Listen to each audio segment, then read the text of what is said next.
Hey guys, Kat Com here with Studio Sweat and Studio Sweat On Demand. I am here with Brian. How you doing, guys? It's been really hot lately, and one of the things that we want to talk to you about today is how to bring your heart rate down quickly when it's just gotten too high and you're not feeling great and you're on that bike. So, and this applies to the floor as well, but specifically to the bike. So let's say we push it. We're pushing it hard, right? And we've seen this a lot in our classes lately. People's heart rates will get really elevated and they'll start to not look so hot. And you come down and all of a sudden, you start to get a little dizzy. Yeah, it can actually seem like there's stars in the air that you're trying to catch as well. So when that happens, the first thing that I would suggest is that you slow down the pedals.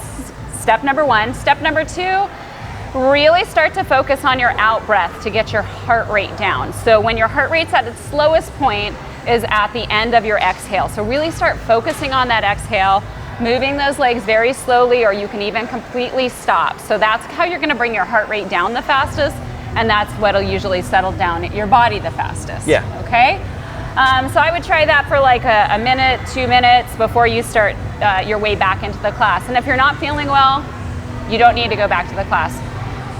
If that hasn't worked, you've really focused on the out breath, you're still feeling a little badly. Yeah, then I think you have, at that point, you gotta slow the legs all the way down, slowly get off the bike, make sure you have your balance before you start to walk away. Find a spot on the floor that you can actually rest your back against something, and make sure that you start to take those breaths again. Yep, exactly. So sit down, get low to the ground. Now the question that comes along with this is always, well, okay, once I'm feeling better, can I jump back into the class? I've seen a lot of people jump back into the class. Absolutely. and do just fine. But you really have to focus on your own situation and make sure you're not seeing stars anymore and that you feel pretty good.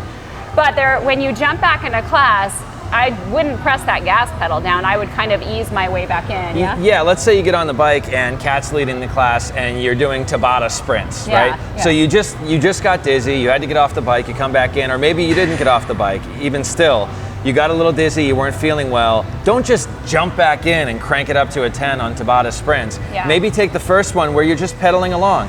Just see how you feel. Ease into the next one. Once you start to really feel better, but give it some time, then you can kind of re-engage in the full class. Exactly, that's good advice. And then just like we've talked about with our warm-ups when it's warmer outside, you want to extend those warm-ups, give your body more time to acclimate. So you're just really doing the same thing with this as well. Anything else you want to add? Well, I guess if you don't get to that point where you're seeing stars and feeling dizzy, we expect you to give your best effort. Always, of course. And for those classes where you're going to give it your best effort, make sure you come into Studio Sweat here in San Diego or visit Studio Sweat On Demand.